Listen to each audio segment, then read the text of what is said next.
There. Go, go, go. Hello, Professor. This is Otoniel Miramontes from your Anatomy 33981 or 891 class.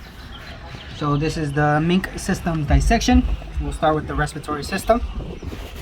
Starting from here, we can see the shape of the larynx, which is the superior position of the trachea, which is this hollow tube right here. Right beneath the esophagus. Going down below, you get the more of the respiratory system. We have the left and right lobes of the lungs, these being the lobes right here. And we have the diaphragm, which is this membrane, thin membrane right here, which separates the mediastinum, which is the cavity for the respiratory system, and the separation for the abdominal cavity. So now moving on to the digestive system. As I had mentioned already, the esophagus, and now we'll talk about the stomach. So good look of the stomach. This gland right here is the stomach. Now the parts of it, the most profundus is the cardia, the body, and the fundus. The curvatures being the lesser curvature more inside, the greater curvature being outside. And continuing from the stomach, we have the duodenum. This part right here continues from the stomach, and more as it starts to have its curvature and continues into the most superior position of the small intestine, that is the jejunum. Once it continues more inferiorly, that's the ileum.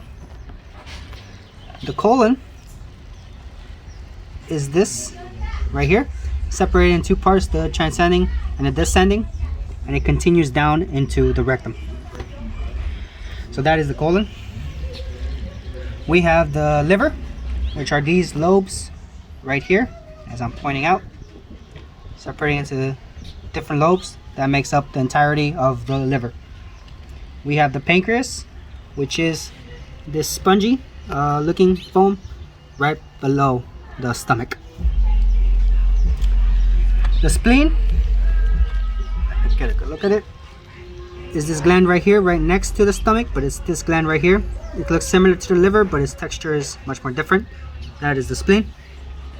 And we have the greater omentum, which is a membrane, which I had trouble keeping intact, but it's a membrane that covers the entirety of the intestines. One of the things it does is that it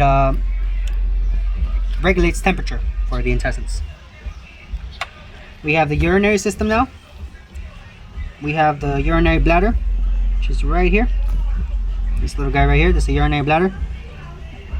And this line connected to it is the ureter. The urinary ureters, or just the ureters is fine. Right below the intestines, we have the kidneys. It's this guy right here. Just like humans, we have another one. The other one is right here. But those are the kidneys. That makes up the urinary system. So urinary mostly below the intestines, the digestive, respiratory, and that is all. Thank you.